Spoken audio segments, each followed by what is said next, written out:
già chưa?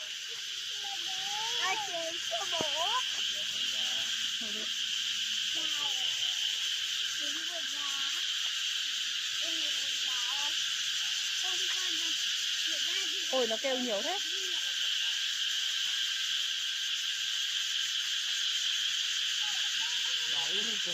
Ôi nó đái đấy á. Thế chứng tỏ ở trên nhiều nhỉ?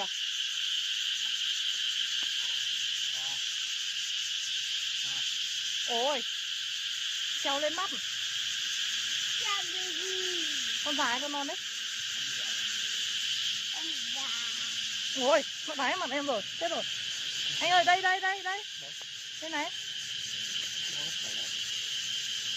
Không phải à?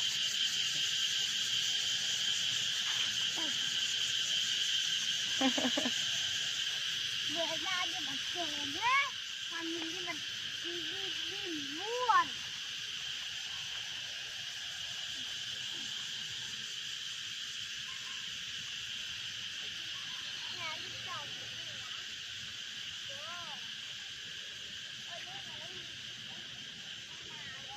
Ôi trên cây kia nhiều thế, không bắt rồi. Ở đây không có mấy. Hay những cái cây này nó không đậu.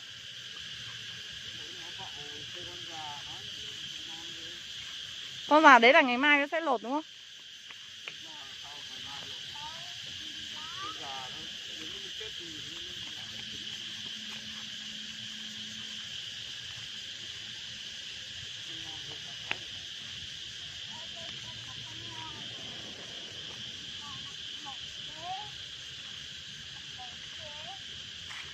Ở đằng này không có tiếng kêu.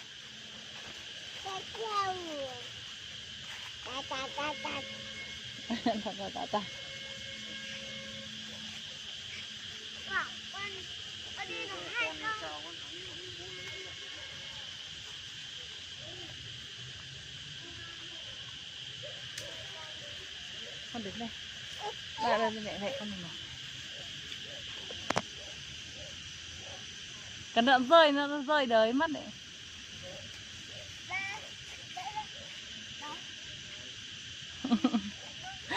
Đấy thì hai con rồi. Nó bay mất đấy con. Đây đây anh ơi. Đấy, trên cây đấy, trên cây chỗ kia kìa.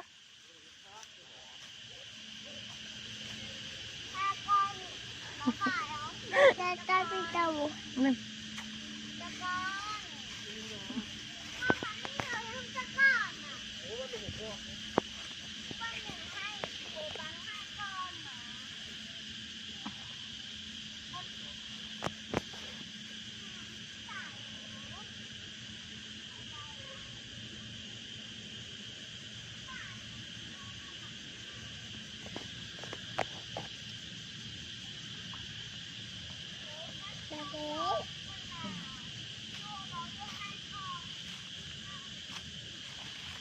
Thôi đi ở ngoài đi thôi.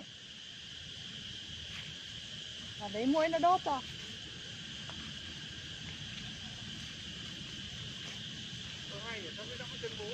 Ở đằng này không có tiếng kêu nhỉ?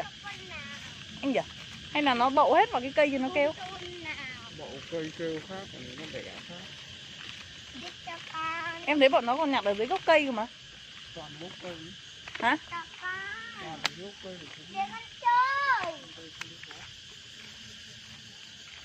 Con hỏi ra bay mất bố nhá. Chẳng là vừa là hai con. Cùng nó yêu à? Bố. Bông nó yêu con. Con đi bông nó yêu. Đây nó có gì vậy? Chẳng là đi chuồng hắn đi đi. Ủa? Chẳng là đi chuồng hắn đi đi. Đi lên ủy ban nó nhỏ. Nơi trong một con, một với con chim ảnh nhiều mà. Lần này được ít à? Đấy. Lần này được mấy con rồi? Hai con. Hai con á. Nơi trong một con chim ảnh nhiều mà. Ừ. Bây giờ phải đi rồi. Đây đây đây đấy, một con nữa kìa. Đâu? Kia kìa. Cái vỏ à? Con. Cho con. Cho con đi bố. Mở ở đó bố gọi đâu. Cho con, cho con. con khác cho con này nó yếu, con này nó yếu con này. Con cầm lấy của con đây này. Rồi hòa ấy này. Con cầm lấy.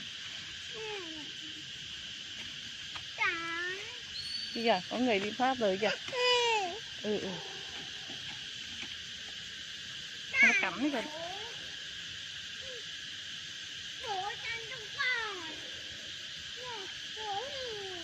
Cái kìa, ai cũng đi soi kìa. Không phải mỗi mình nhà mình nhá.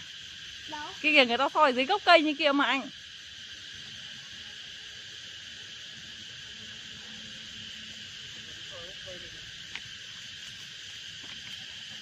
Bố chân cho con nào? Lại bố. Cho con tắt đấy.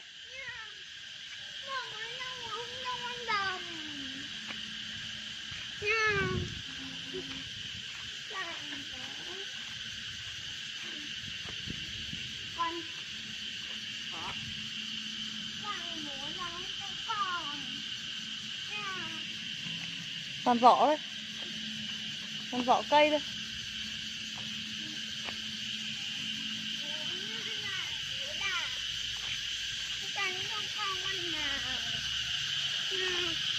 Con hư thế. Đây này, xem ở dưới gốc cây này.